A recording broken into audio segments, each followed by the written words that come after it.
শিরোপা জয়ের লক্ষ্যে আসন্ন এশিয়া কাপ ক্রিকেটে খেলতে যাবে বাংলাদেশ দল। মিরপুর শেরেবাংলা স্টেডিয়ামে এক সংবাদ সম্মেলনে এমনটাই জানান দলের hard hitter Zaker Ali.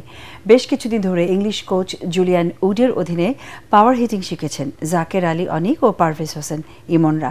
পরাগারমানের report. Asian ক্রিকেটের সবচেয়ে বড় টুর্নামেন্ট হলো এশিয়া কাপ।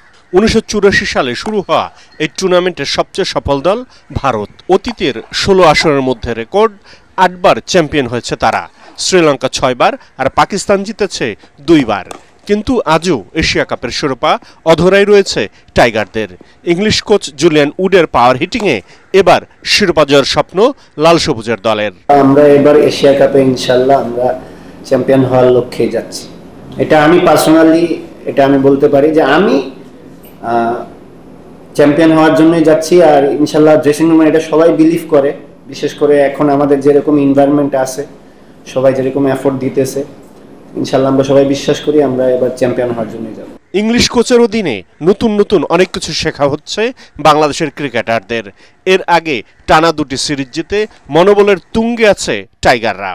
যার যার সামর্থ্য মতো খেলতে পারলে দলের জন্য ভালো কিছু হবে বলেই জানান জাকের আলী। প্রত্যেকটা ম্যাচ জিততে হবে, একই এফোর্ট দিয়ে খেলতে হবে। যে আমাদের প্ল্যান এরকমই থাকবে, আমরা যেরকম ধরনের ক্রিকেট খেলি যে কোনো টিমের সাথে ওরকমই খেলবো। তো ওইরকম ভাবেই প্রিপেয়ার্ড হব আমরা যেন ভালো পারফরমেন্স করতে পারি। ক্রিকেটারদের পাওয়ার হিটিং শেখানোর পাশাপাশি তাদের ফিটনেস উন্নতির লক্ষ্যে বেশ কিছুদিন আগে থেকে কাজ করেছেন Australian trainer Nathan Kelly. Fitness তো এটা নর্মাল জিনিস, এটা আমরা কন্টিনিউয়াস কিন্তু করতে থাকি। এই রিসেন্টলি এটা কয়েকদিন স্কিল ছাড়া ফিটনেস হয়েছে, তো এই জন্য ইন্টেন্সিটিটা বেশি ছিল। বাট আমরা যখন স্কিল করি তখনই কিন্তু আমাদের কন্টিনিউ জিম, রানিং এগুলো চলতেই থাকে। তো এই ফিটনেস জিনিসটা নাথিং নিউ ফর আস, এটা চলতেই থাকবে। ফিটনেস ক্যাম্প শেষ হওয়ার পরেও এটা চলতে থাকবে, আমরা সিলেটে যাওয়ার পরেও এটা আমাদের চলতে থাকবে। তো এটা চলতেই থাকবে, এটা অফ হওয়ার কোনো চান্স নেই। আগামী 9 সেপ্টেম্বর আরব আমিরাতে এশিয়া কাপের পর্দা উঠবে। ফাইনাল ম্যাচ হবে 28 সেপ্টেম্বর। 8 দল 2 গ্রুপে ভাগ হয়ে অংশ নিচ্ছে।